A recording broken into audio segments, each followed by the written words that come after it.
kick this off. Today's topic is travel and learning.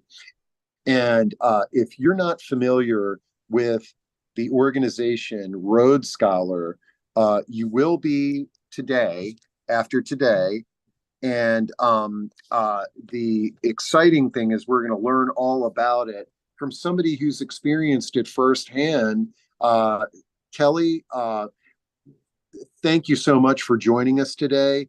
Uh, we had we also had a member of the Rhodes Scholar staff who was going to join us as well, but unfortunately, she's sick. So I'm glad you're here because you really can help us with an authentic voice for what Rhodes Scholar is and what it's all about, and share some of the adventures that you've been on. But before we do that, let's get to know you a little bit better. Tell us a little bit about your background and what led to you learning about and utilizing Rhodes Scholar for your travel and learning. Okay, thank you, Steve.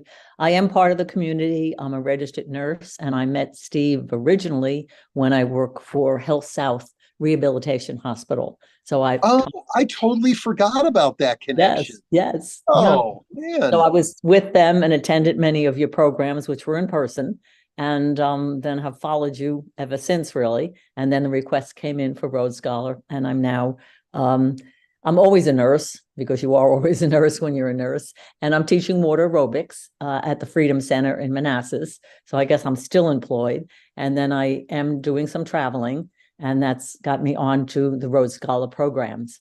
Wow. Okay. Now, I don't like, and I'm glad you didn't use the term. Some people might say, "Oh, Kelly, you're retired," but I like to use the term graduated. You just you've graduated from full-time employment Right.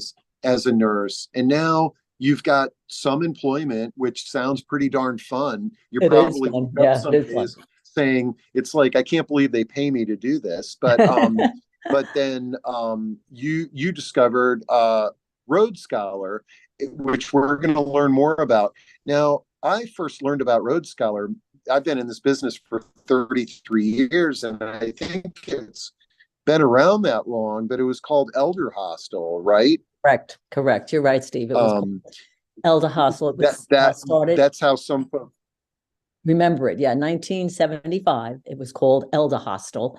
And then in 2010, they changed the name.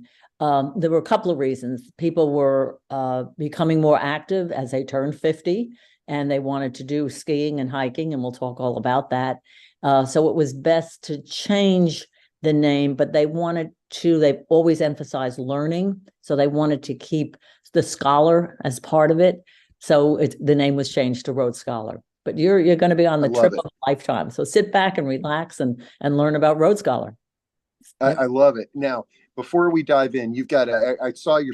I'm going to be running your slides for you today, and you shared this with me, and I think the slide deck is going to be a great opportunity for us to have a discussion. So I want to remind our audience that you can ask questions, you can make comments, you can share stories that you have of traveling. Just do that using Q&A or chat, and Kelly, I'll read those to you. But before we dive into your slide deck, what was the first, when and what was the first Rhodes Scholar trip that you went on? The first Rhodes Scholar trip was in 2008. I took my granddaughter to a grandparent program, and I live here in Northern Virginia, and the program was in West Virginia. She was only 9 at the time and quite close to her family and parents. And I thought, if we have a meltdown, it's only West Virginia, I can get her home. And I was just so impressed with the program that they had for the children. It was called the Good Zoo. And the children were able to pick an animal and work with the park ranger. Good Zoo, because it was all outside. So it was in the air, the animals were outside, and the children they were only 9. They made snacks for the animal that they had picked. They worked with the ranger to feed the animal. Road Scholar was there. So they were in the zoo for part of the day, most of the day, then back to a lodge, and we had them swimming in the late afternoon. And then in the evening, they had a musician one night, and they totally entertained these children for 5 days. It was terrific. Wow, 5 And days. I was Okay. hooked on it. I was just And absolutely hooked. that, wow. So I had no idea that they had intergenerational programs like that. With Absolutely. that sounds wonderful, and a wonderful memory for you and your grandchild. Now, I'm assuming that you were impressed, and so then you did more traveling with Road Scholar. Um, Approximately how many trips have you been on, and can you tell us about your favorite trip with Road Scholar? Um, 13 total. And my favorite trip, we did the Good Zoo, and that was the first one. And then a year later, in the summertime, we went to Paris, and that was another grandchild program. And we had 2 people from Road Scholar, one at the front of the line, one at the back of the line, 13 children and 13 grandmothers. There was 8 teachers and 4 nurses on the trip, which I thought was an interesting arrangement. So, and the kids, by the second day, it's a forced friendship for them. That's what they're pretty much told. And they make friends, and they do very, very well. So I was Now, very impressed was with this the that program. same grandchild Yes, that went I with only have one. She's been very fortunate. We keep going. you? She's lucky to have a grandmother like you. Now, Yes. out of curiosity, have you been on a trip without your grandchild with Road Scholar? Yes, I have been. Yes, I did solo traveling also with Road Scholar. And Oh, okay. I have a slide on that. I saw your slide on solo traveling, and now let me ask you a question, and I hope this isn't too personal, but are you married, or do you have a partner? Sadly, my husband passed in 2019. So we also traveled together before he passed. And then now I've been solo traveling with Road Scholar. Okay, and we're going to talk about that, and solo travel and solo aging is one of the most important topics that we have on here. So I was really glad that you talked about that. Out of curiosity, did your did you ever have the opportunity to go on one of these Road Scholar trips with your husband? Yes, we did. We went down to New Orleans with Road Scholar, and we were in New Orleans for 4 days. And then we got on the American Queen boat and went up the Mississippi to Memphis. Wow, So man. with Well, Road Scholar. so this is great that you're our speaker, because not only are we going to dive into some more details on Road Scholar, but you really come from an authentic place in terms of, testing this out with a local trip with your granddaughter, and then doing an international trip with your granddaughter. You've traveled with your loved one, your partner, your husband, and you've done it solo. I think you're a great authentic representation of this program. Yeah. So let's dive into the slide deck, and Laura says, love the grandparent program all over the age. Really enjoyed the other so it looks like Laura has been on this program too, and I love the idea. I had no idea that there was this grandparent component as part of Road Scholar. So this is wonderful. Okay.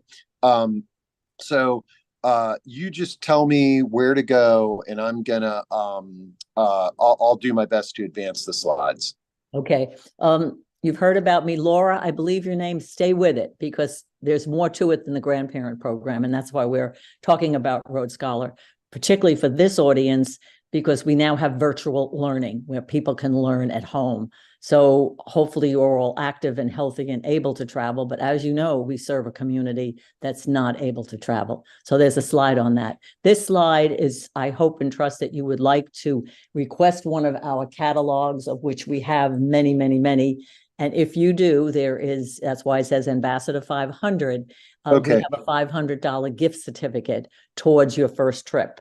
And we're Oh, not wow. doing many of these Zoom calls right now. So there's a good chance, it's not like the lottery. There's a good chance that you might actually win your $500. You can do it on your phone.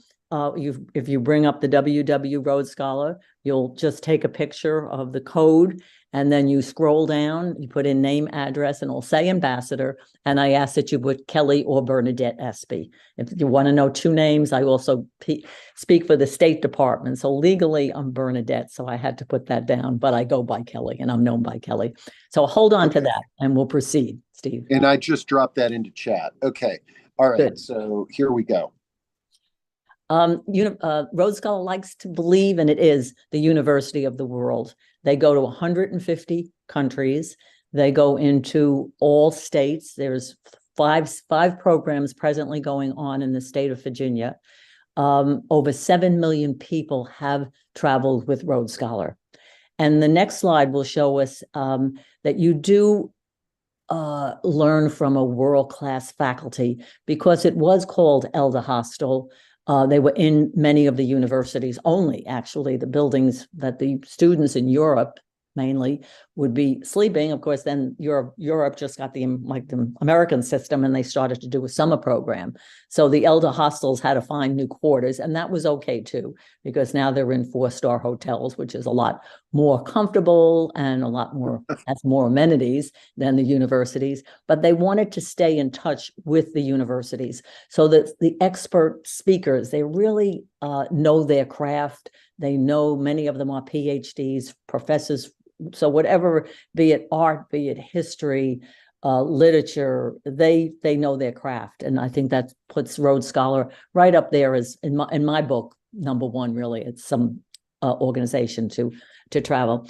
You will meet people who love to learn. I just got back in September. I was in Asheville, North Carolina. I saw the Biltmore, and there were 23 people on that program, and I was a solo. And there were 5 folks that were coupled, so that would be 10. And the other 13, we were traveling. Some of the ladies did share a room. We could talk more about that. I had my own room. And you go in and all the tables are round and everybody sits down. Everybody is into traveling. In fact, of the group of 23, there were only 5 people that were brand new to Road Scholar. The other folks had taken trips before and have come back. And many people do come back for all the right reasons. But they're into photography. They're into a lot of things. So this is going back to, this is a solo. This is why I wanted to get on to the solo learning. You don't, as a female, having traveled with a partner, my husband, and then my family, all of a sudden you're going, whoa, ho, I'm on my own. What do I do? And the next slide is the feeling that I have with Road Scholar, that you are traveling solo, but you're not alone. You're traveling, so you are with a group. Like I said, the 13 of us that were together without a partner, we kind of became friends, and we did the dinners that were not provided for Road Scholar. There was one evening we were on our own, and we all went out to a restaurant. So right now there is 304 trips that are presently available for solo travelers. It's one of the fastest growing segment of Road Scholar when you look at all their programs. So we're back on the road again after the pandemic. We're practically back up to where I think they're up to like 98% of where they were pre-pandemic. So everything is back in session. We even got the ship. We have what we call announcing our newest 2025 floating campus. This is something that's new with Road Scholar, that basically they take over the whole ship. In this case, it's 100 passengers, and you're all on a Road Scholar on a boat, which is exciting. I haven't done, well, other than the American Queen, Road Scholar, the health and safety roadmap. They're very, very concerned about the cleanliness. And on the next slide, it will show that they're requesting, like you're requiring vaccines. So you will know when you sign up for a program if there's any vaccines that are required for the country that you're visiting, because it's China, it's India, it's all around the world. So it's just not here in the States. Health screenings, if there's anything that needs to be done, they're doing enhanced cleaning on everything. And there is a 24/7 emergency assistant program, which I like. And Road Scholar, that is included in the price of the program. And we can talk a little bit more about that. Okay, let me get into the programs. This is, if anyone is concerned about issues with safety, you can get onto this website and you can get information on your particular concerns. There is something for everyone with Road Scholar. They have grown enormously. It's if you have an interest, and when you get on a screen, when you go into Road Scholar and you say, gee, I'm interested in birding, I'm interested in playing bridge, and you get on there, and 9 times out of 10, you'll find a group of people who are interested in the same thing. And they do many, many, many trips, as I said, in all 150 countries. This is walking and hiking. And that's why, again, they changed from elder hostel, that now those of us that are over 50, we don't want to be called elder. There's nothing elder about any of us. So they're doing the walking, the hiking, the skiing trips are going on. And then the next trip, the next slide, I believe, is signature cities. What Road Scholar has done, they'll take, like Asheville last month when I was in Asheville, we saw the Biltmore, the mansion, the conservatory. It's just a beautiful, beautiful place. If you've never seen it, it's well worth it. And for those, I believe it's a Maryland, Virginia, DC. I was able to drive down there. Very, very pretty drive down to Asheville. But I learned Asheville. We learned the history of Asheville, how it started.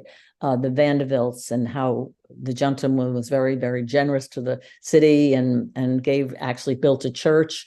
And he was very, very kind. He had 150 servants to take care of this 210 room mansion and the gardens and the grounds. And then I thought he gave each of his employees a $50 check, and this is way back now, when 15, that was good money, and also a ham. So I thought it's just a very, very interesting city. And they'll do the same thing with New York City. You would go into the city, you would get your hotel, you'd be in the hotel for the 5-7 nights, and then you would see everything in New York City, all the highlights, the history of it.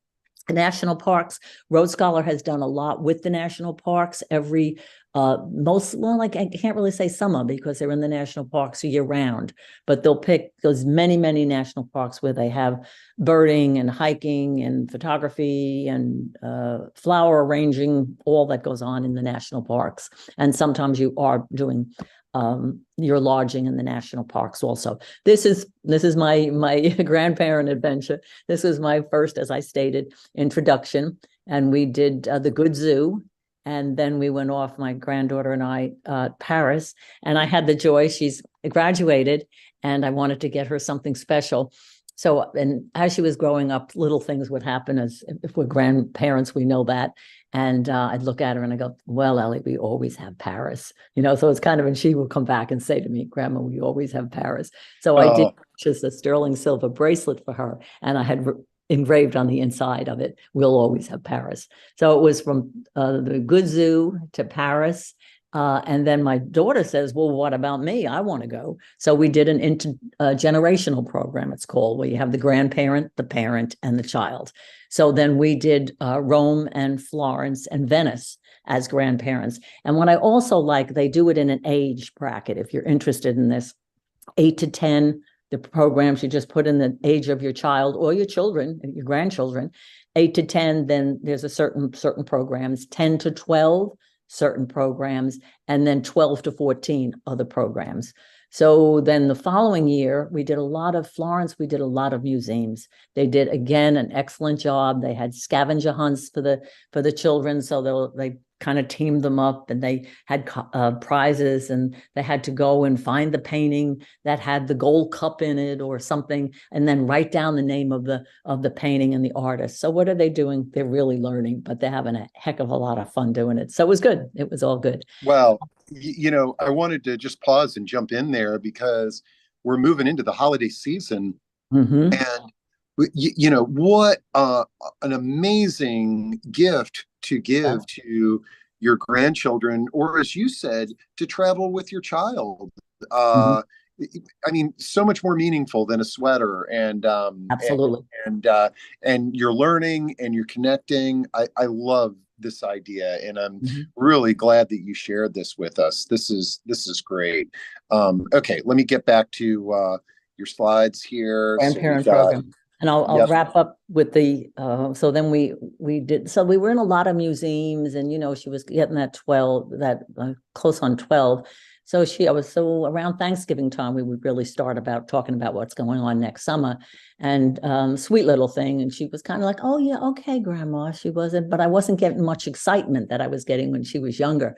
So I get on Road Scholar and I put in her age, and what pops up but Hawaii.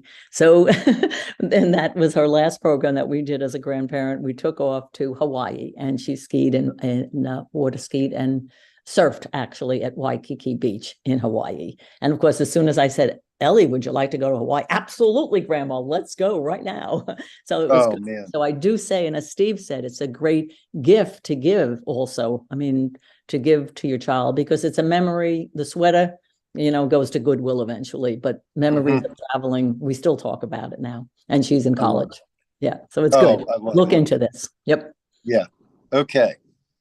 This is exciting. I'm excited to explain this to this audience because you are active and able to travel. But as we know, in the community, there are many people that can't. So when the pandemic hit, Road Scholar basically did a virtual campus, and it was so popular that they're just continuing to do it because mostly it is an aging population that can't travel. I actually did this. I gave this to someone who is in a wheelchair, did a lot of traveling and can't travel, and I gave it to her as a holiday gift. And she went to London and she enjoyed it. And the next slide will show the people on a Zoom call. So you sign up. It's called a multi-day program, and you sign up for the program, and they go to Croatia. That's the country I went to. England, Italy, there's many, and they're changing. They evolve too. So if you go on it and don't see something, come back and look again. And there'll be approximately 16 folks participating, and here they are sitting at home. They're on a Zoom, and they do a presentation. They have an IT person there because the elderly, including myself, are not all that great with technology. And there'll be somebody there that can help them if they get a little off the beaten track. But they start the program, and photography is amazing today, where they're able to, you're walking down a street and they have it like you feel you're sitting in your living room, and actually you feel like you are walking down a pathway in Croatia, and you go into the museums, and it runs for 4 days usually, and it runs about 4 hours each day, but it's not 4 hours in the block of time. You're probably on your computer maybe 6 hours, because it's a different time zone, because obviously it's people across the whole United States and Canada, and there were some people, foreign countries also, that were on the Zoom call. But you get to know these people because you keep your computer on. So as they have the lecture or the outing, then you're on Zoom and you're just talking to other people. Where do they live? What do they do? And so they try to make it as much like you actually are on a Road Scholar trip. I was able to hook it up to my smart TV, so I had a big screen, which was absolutely beautiful. It's well worth looking into. And these are the ventures online. And I think for our community, this is good information for them to have. Now that's the next one. Steve will show us the next slide. You have Learn Online. You have the multi-day adventure online. That's the programs that are about 4 days, and they cost around $400. It depends on where you go. But you're having your lectures. It's the same expert lectures. You're interacting. They're really doing it. It's very, very nice. Then they have 1 hour lectures on a specific topic. And I have done this. They're $25. Again, it's rolling. They're not all the same. So if you get on, I did a program with a girlfriend. She came and brought lunch, and I paid the $25. We were both interested in Van Gogh. It was a program on the painter, his life. I paid the $25. We had a great interaction together. We had lunch together and just enjoyed a good time. And now someone has given a grant to Road Scholar, and they have a 1 hour lecture that are free to all. So you could actually get on there this afternoon and have a 60-minute lecture. I don't know what it's on this month, and it would be absolutely free. So I think that's wow. Particularly for the elderly people, that this is a good thing that you can offer them. The mission of Road Scholar, it's a not-for-profit organization. It's not a commercial company. They just want adults to learn, discover, and travel, as you can see. just friendship among people for whom learning is a journey of a lifetime. And I keep emphasizing that because it is different. The people that I've met on Road Scholar compared to when I was traveling with other countries, people travel for various reasons, but you're going to find people that are on a Road Scholar trip. They do want to learn. They have, this is their focus. And I think that's very comforting to be with people. They also have offered a grant. We have a caregivers grant. And as a registered nurse, I was very excited when I heard about this. And it's a Road Scholar grant. It's $1,400 for someone who has taken care of someone, a caregiver. It could be a spouse, it could be a friend. And it's an application that is available to them. And it's not, they do ask a little bit about financials, but the grants are not given because of financial need or someone possibly who has money to travel, but just can't get going. And if anyone, I'm sure we all have experienced loss. Sometimes you just can't, because you just can't. And I think I was to know about this, and I've shared this with a couple of my friends who have lost their spouse. And it's just a very, very nice thing. Your privacy is maintained, so you can go and talk about your lost loved one or never say a word. And sometimes that's very healthy and learning about something that you know. And it can be after the person has deceased or for someone who's taking care of somebody in hospice. As we all know, the loved ones can take a long, long time and they're being cared for, but sometimes the caregiver really needs some help too. And this is what Road Scholar is doing. So I'm really excited to share with you. Yeah, I had to pause. I mean, I have learned so much already. The grandparents adventures, but I just love this grant program. Mm-hmm. And when you think about it, somebody who is a caregiver, that, like you said, it's not necessarily needs based, but it might be that this is to give them a break, where an adult daughter comes in, takes care of dad, and lets mom go on an adventure. What an amazing organization, and that is great. So let me get back to your slides here. I dropped that grant link into chat for everybody, because that is fantastic. Mm-hmm.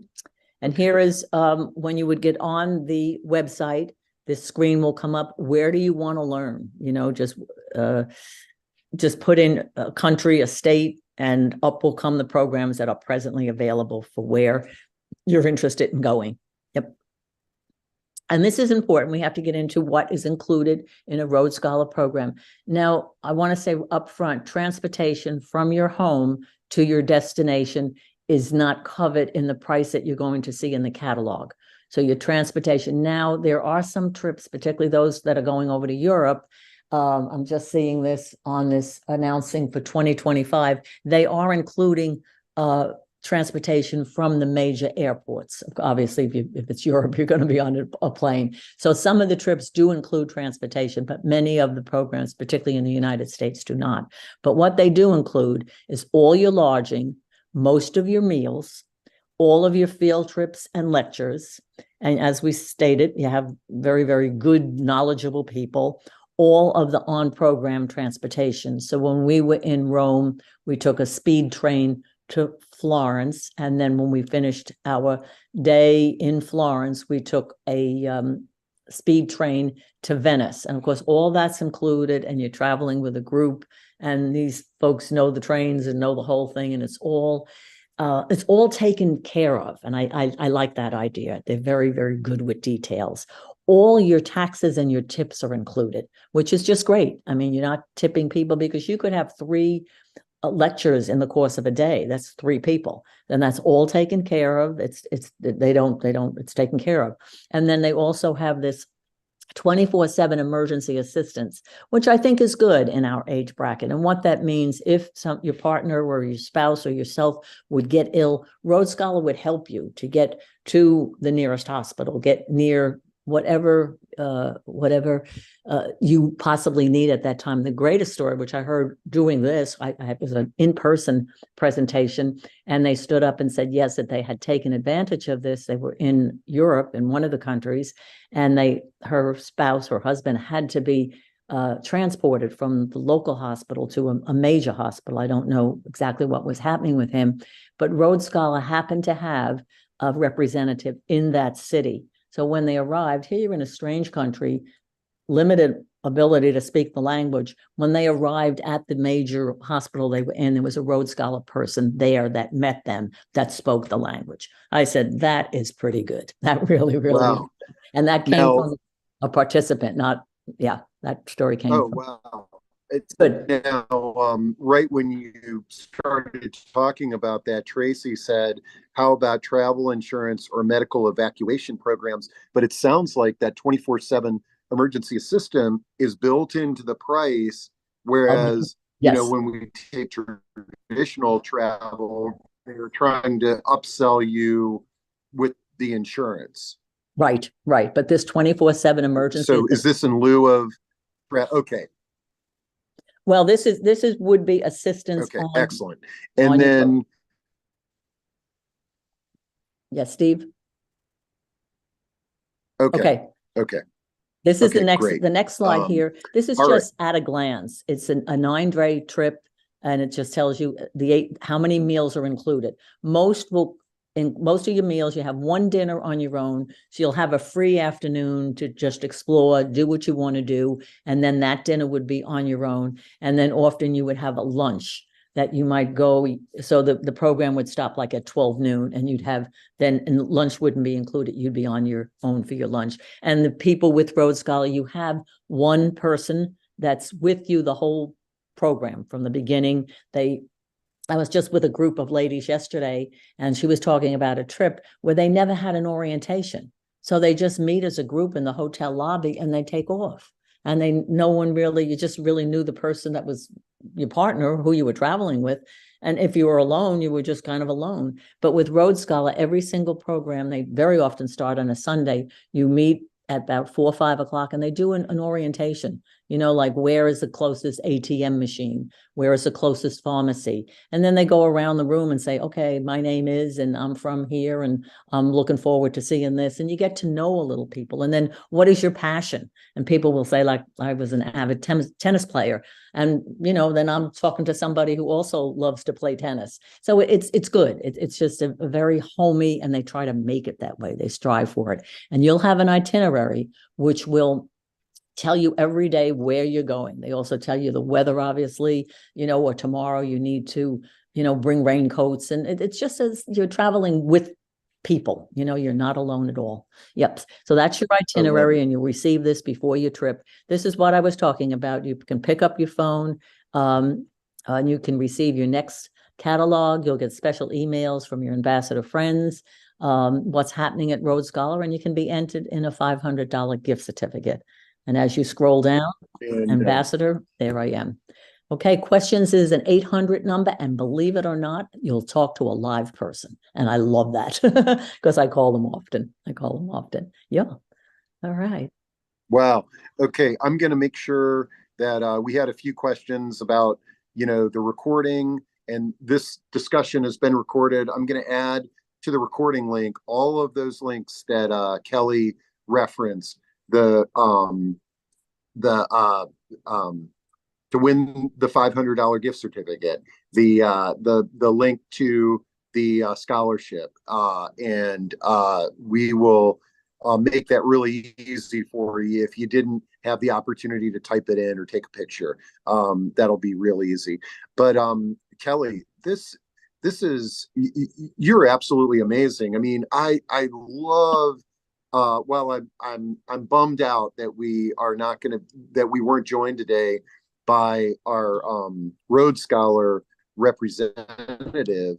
The fact that you're a Rhodes Scholar traveler and talking about your own experiences is so authentic. So I want to make sure that our audience members have time to get any questions answered. I have to say, you were so thorough. I don't know if there is a question to be answered, but Gwen has her hand raised. Let me just double check.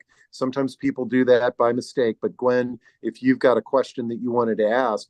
But I'd also say to folks, this is a great opportunity to if you've got a place that you want to go or a trip that you've been on, whether it's with Road Scholar or not, share it in chat or raise your hand and we'll have a little chat about travel. Let's see. Okay, Elva wants us to clarify the emergency assistance, please. I think Kelly was trying to say that it just gets you to the hospital or treatment. It doesn't replace travel insurance. Is that accurate? That's accurate. Yes, that's accurate. Okay. It's assistance while you're with Road Scholar. It doesn't cover your luggage or anything outside. But basically, they're saying it's emergency, you need help, and that yes, Road Scholar will help you, and of course, then you apply for insurance, so your own medical insurance or whatever. But they just don't leave you totally on your own and say, well, we go somewhere the next day, we're moving to Florida, so you're going to have to take care of this in Rome. They will make sure that you're taken care of. And that's included in every single trip that's a Road Scholar trip. And then many people do get their own insurance besides traveler's insurance. They do that. All the rest of it. All right. So my statement was inaccurate. I was thinking that this sort of replaces No. insurance. Okay. Okay. That's good to know. But it's definitely, my gut level feeling is it's a step up from what you would get on your traditional tour. And as Kelly had said, you never know with it sounds like they've got a system in place. And Kelly walked us through this. Whereas, other tour operators, it's sort of like, all right, we'll see you on Monday at the bus or what have you. Gwen asks, do you know how many countries there are in the program? But actually here, you know what I'm going to do? I'm going to pull up, I've got the website live here. Okay. Can you see that, Kelly? I can. Okay. And so if you can see, folks, how easy it is to navigate. But if I guess, let's, oh, wow. Okay. So take a look at this. Here's, US and Canada, and you've got all these options. You've got Europe, you've got Latin America, you got Asia and Africa, you got Australia and the Pacific. And then over here, it's got, this is kind of cool, activity levels. So yes, let me explain that, Steve. It's really, really nice to do. What Road Scholar has done, they have what they call activity level. So someone, the first one is like leisurely, and they're marked. So when you get the itinerary, or you're going to know, if you're limited, you're going to go on a more of a leisure trip. And if they say keep the pace, they mean keep the pace. And it'll say you'll be like 2 hours on your feet. You need to be able to go up and down stairs, because in Europe, there's not as many elevators. And I think they hide them in the back room. They don't want to use them. See, and you'll know exactly the activity level of your group. And it's good to know on your feet. There you go. Keep the pace. Yeah. So the first one is easy going. And I like how it says, what moves me, exercising my mind. Let's keep the walking to a minimum and avoid stairs when we can. And then you've got some walking is on your feet. Some walking is okay during the day. I can get on and off of the couch. I'm ready to stroll through cities and stand for a few hours, and then keep the pace, which looks like it's a little bit more exploring, up and down the metro steps. Yep. And then let's go is just, all over. But I love that aspect to this and how that's organized. So you can choose by activity level, and I'll go back here to where was I? I was browsing the trip collections. So there's activity level, online adventures, hobbies and interests, outdoor adventures, grandparent adventures, and adventures afloat. Really cool stuff there. Okay, let's see. We've got a few more questions, comments in here. So hopefully that answered the countries, go to the website. It looks like they're going all over the world. Yes. Yes. Albert says, I'm newly retired. Albert, you're not retired. You've graduated. You have graduated to a new lifestyle from full-time work.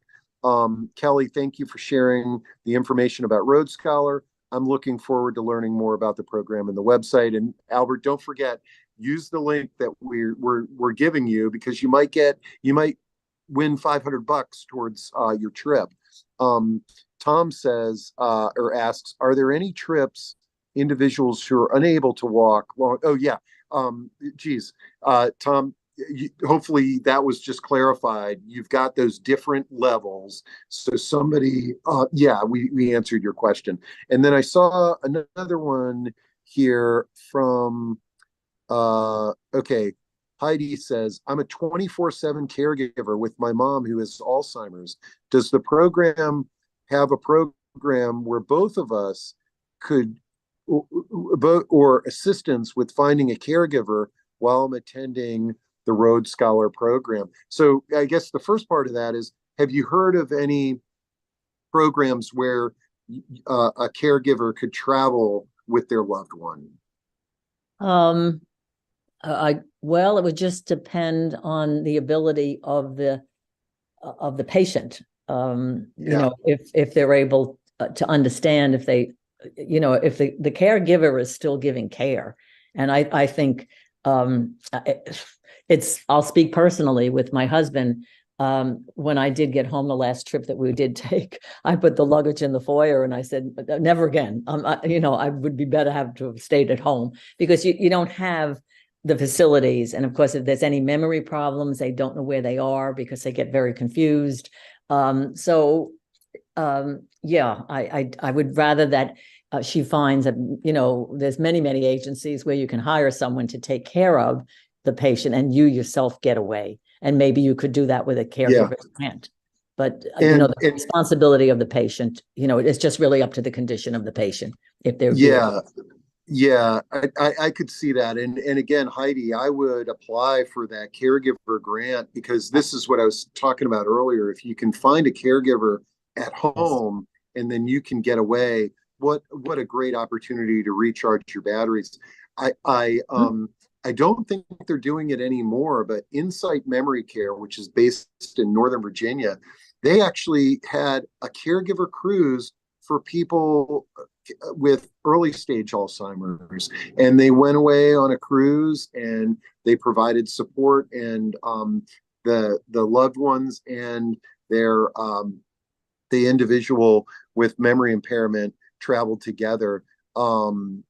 Insight Memory Care, but I'm not sure if they're still doing that program. They also, Steve, I don't.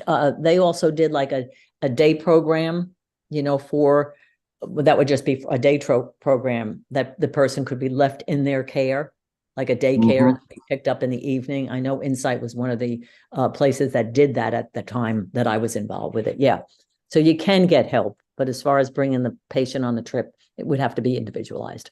And then Patricia asks, are there short trips like 3 to 4 days? And without sort of diving into the website, I have deeper, that, Steve. Yeah, I do have that information.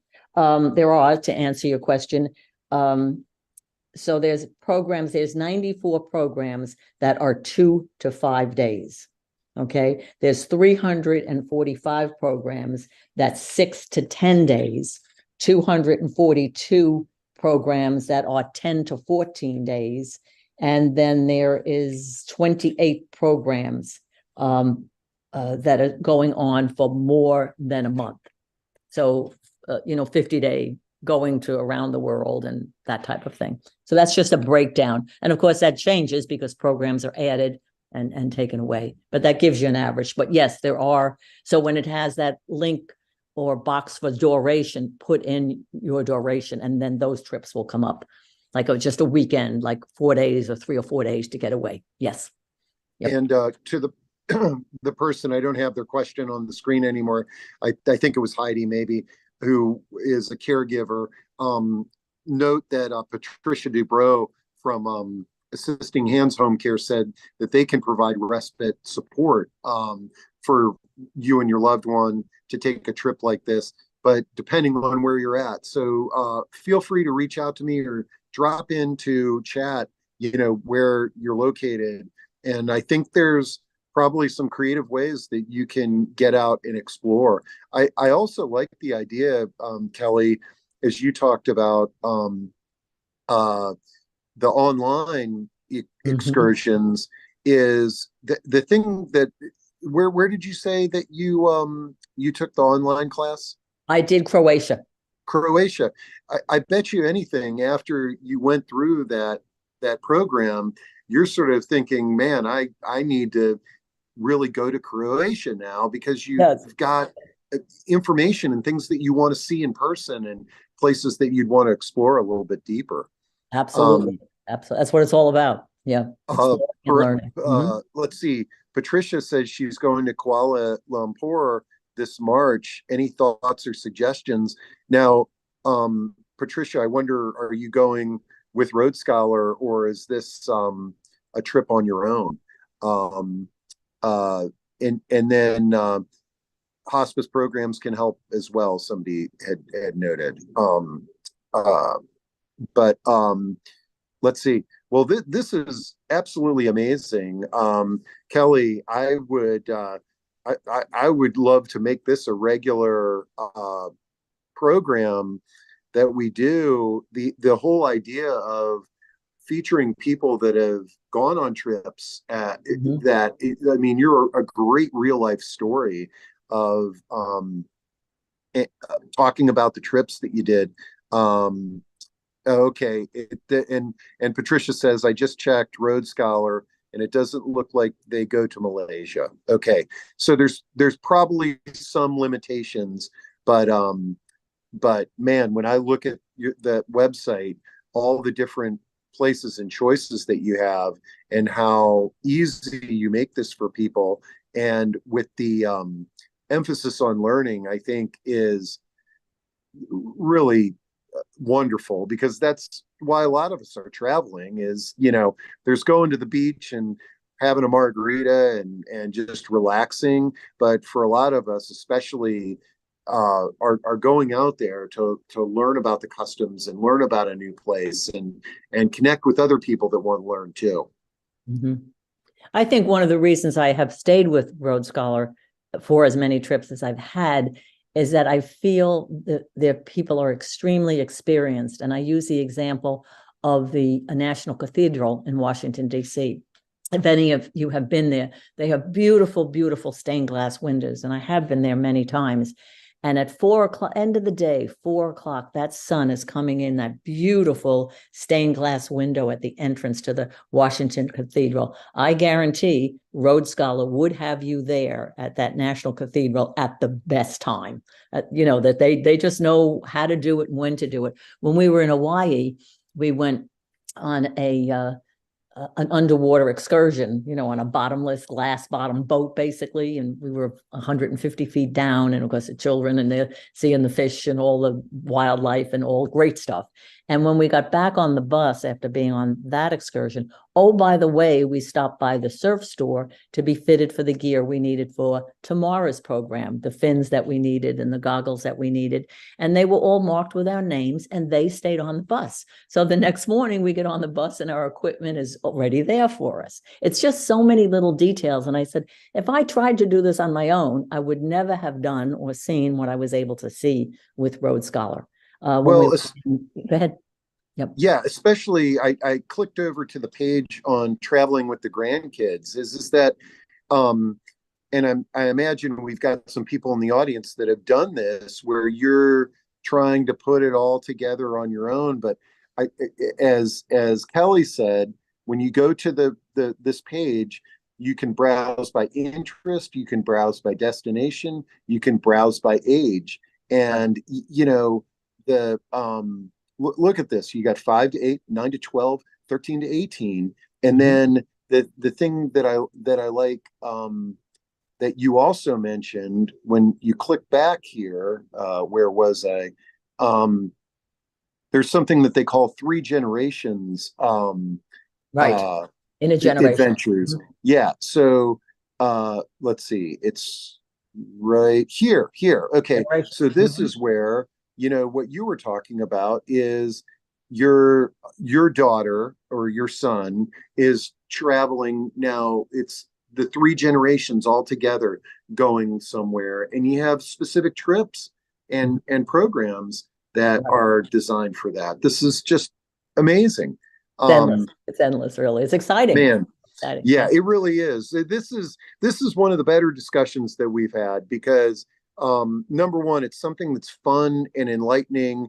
We're not getting really deep into I know we talked about caregivers, but it's something to enable caregivers to just unwind and enjoy themselves. But you've done a great job. I would do this monthly with you if we could. Um, uh, and let's see. Albert says, Steve, would you mind speaking briefly about the pro-aging community at the end? Okay, Albert, I'd be glad to. And we're going to wrap up now. So I just want to give everybody advance warning. If you've got additional questions, throw them in there. But for Albert and everyone, the positive aging community, what we are is we're a community of older adults, family members, and professionals that work with older adults. And this was started by me 33 years ago, and it was basically just a magazine back then that listed a bunch of different resources for families that are going through and individuals trying to plan ahead.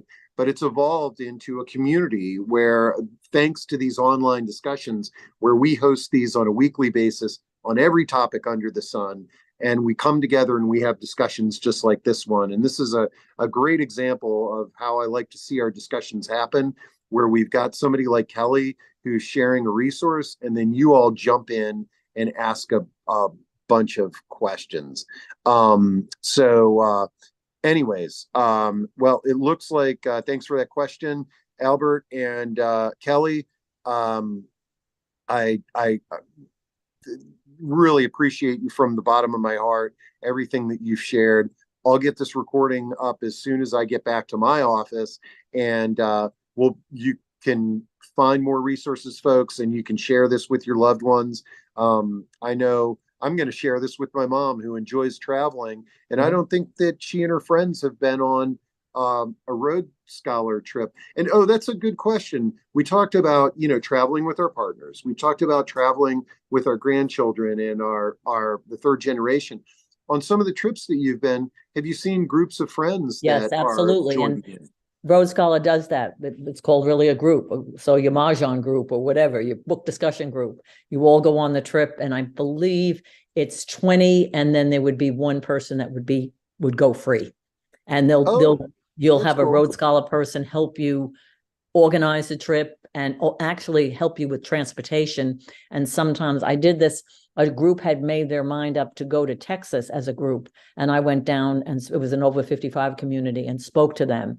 And between myself and somebody at Road Scholar, we got the whole thing put together for them. Yep, for 20 people. Well, most of the programs are about 20, 25 people, because you're thinking buses and transportation. That's the size. Yes, but they do that also. Yep. Really good question from Grace, and I'm surprised this didn't come up earlier. She's asking about payment options. We talked about that there are some grants for caregivers. We've also talked about the fact this is a nonprofit, and in general, the cost is about 10 to 20% lower than traditional tour companies. But how do you pay for this, Kelly? Like, when you book the trip, do you pay everything at once, or no, you don't pay everything at once. No, you book it, and it depending on the frame of time. So you put down $100 deposit, and then I just did this for Asheville. About 30 days before the trip, a month before the trip, you pay another 50%, and then right up a couple of days before, it's like 5 days before you take it, you complete your payment. So it's installment depending on. And then because again, I mean, let's face it, and it's not just unique to this age group. We've all gotten sick before a trip or had a family emergency. do you know, or have you experienced that firsthand where you had to cancel Yes. or Mhm. so how does Road Scholar work with that? They advise when you book your trip, when you put down you decide this is where you're going, when you're going, they advise from that day you take travel insurance, that you buy Okay. a separate policy, and then that covers you. So if you have to cancel for illness or cancel for whatever reason you have to, sometimes it's the illness of a member of your family, Okay. that's covered also. So yes. Mhm. Okay, I'm glad we brought that up. Thank you for that question. And um and then I imagine that let's say the, probably the way that it works is that if you've got travel insurance, but also that there you could have credit with Road Scholar if you can't make it, but then you're not necessarily getting a refund, but hey, you're going to have a certain amount of credit and you could find another trip to take. Exactly, exactly. And that Okay. happened during the pandemic, all those trips, because Road Scholar, like every other, just came to a halt. Yes, so all those, they had 2 years actually to complete their trip to Wow. wherever they were going. This Mhm. is great. And then uh I, I love all these questions and people, I'm really delighted that we're doing this, even if it's a handful of people, that we've inspired a few people with this program to get out and travel. And I have to say, I'm the Laura's asking, I'd like to know more about solo travel and single room. Like, yeah, I love traveling with my family and my wife, but it just sounds really like wow, you could just go there and you could go on a trip that you're interested in, where Mhm. you're going to go. Actually, you know, Kelsey was gonna I'm gonna send this out to everybody who attended this. Rhodes Scholar has done a research study that will be released on November 15th about solo travel. And I got a preview of it and some really interesting information. But Mhm. but talk a little bit about the you had said, because I think Laura's curious about the single room versus a shared room if you're traveling solo. Do they give you like an option? Would you like to have a roommate, or do you want to Yes, they do. travel on They your do. own? And they will hook you up. If you want a roommate, they will hook you up with a roommate. So you would go in and it would say like double room or single room. So if you take single room, then the price does increase because there's no, they're not selling the whole trip again to another person. So there is an additional charge, but you can say that I'd like a roommate, and then they would pair you up with someone. Yes. Mhm. Great. Or then they And then, start chat rooms too. Once, like for the Asheville group, I guess it was about a month, we could actually be on a discussion with those people who were going on the Asheville trip. And you oh, could go cool. and say, I'm traveling solo. Anybody else? Let's chat and see if we have things in common and we could share a room. So yes, they do try to help you with that. Mhm. And again, I don't want to, get too into your personal life, Kelly, but Jean made a comment that, thanks for this information, and she misses traveling with her husband. And as somebody that, you lost your partner Mhm. and who you traveled and spent all this time with, and now you're moving on to this different chapter in your life. Correct. Any words of wisdom on what that's like, the first time that you're going on an adventure like this by yourself? Any pros and cons or things for us to think about? I think just to have an open mind, you have the beauty and the option of either talking about your loss or then trying to just put it behind you and say, okay, I'm meeting new people. And of course, then if you start getting talking, well, are you married or whatever? And you can just share whatever information you want to share with them. I think when you get on a bus, if it's, and most programs have some kind of transportation, well, if you get on the bus and you put a book in front of you, you're pretty much saying, leave me alone. But if you get on the bus, move in and let the seat beside you be open, you're saying, come sit beside me and we can chit chat.